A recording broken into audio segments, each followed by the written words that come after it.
Alrighty, this is Bronwyn doing the 50 back. I'm going to play it in slow motion so that we can get a better look. Alright, here we go.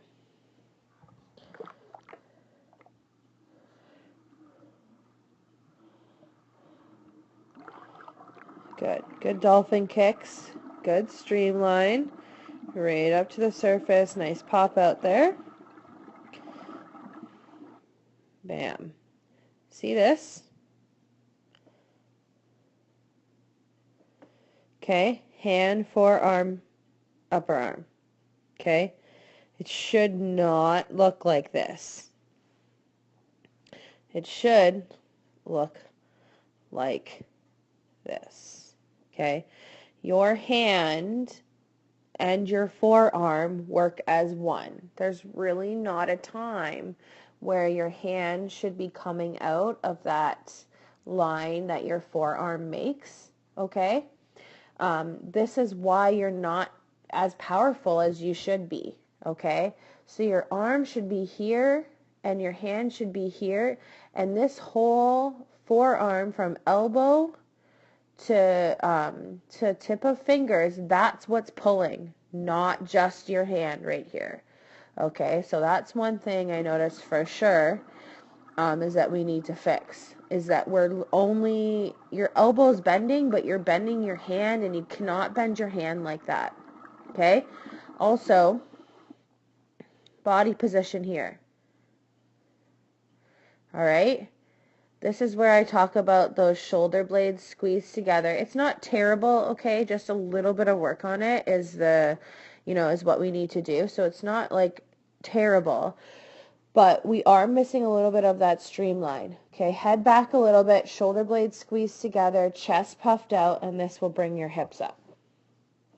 All right, let's continue. See, this hand pull is exactly what's happening in your free. Is you're bending your hand to pull instead of using your entire forearm. That's going to be the key to fixing your stroke. Okay, let's go back here. See the kind of angle you're on? Okay, so you're coming off here good. And then you're starting to go up to the surface. You're angling yourself a little bit too high, okay? We want you to angle kind of, keep in this position and let yourself gradually come up to the surface. Not, angle and then boom, right up. All right, that's kind of affecting your streamline and your kickouts as well. And this will happen when you're tired and you're 200 back, or like on the last 50 of your 100 back. Okay, if we can get that streamline and we can get your kickouts a little bit longer and you stay in that streamline instead of bending your upper body to the surface, that's going to help as well. Okay. So the pull on this side isn't that bad. Well, we're kind of getting ahead here. Okay.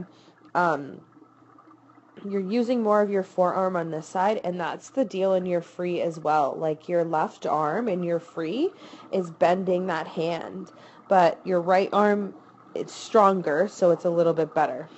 Okay. We need to get both of those sides to mirror each other, and see, you're getting tired here, so your hips have dropped. Okay. Those are the big things that I'm going to say that we need to practice. Okay. Oops, stop. All right. So, angling that body, not angling that body, kind of being in that stiff board position until we reach the surface, and not kind of like at one point just angling our hands up and coming up to the surface. That's creating like a wall, like your back is a wall.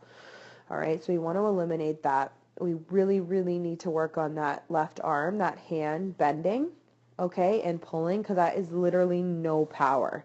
If you can keep that hand flat and in line with your forearm, and that's what presses, that is going to be the deal breaker there.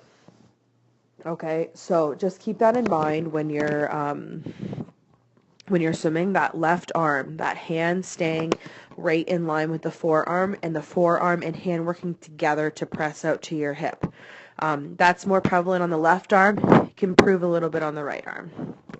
And then just making sure that those hips don't drop when we get tired. All right, good job, Brownie.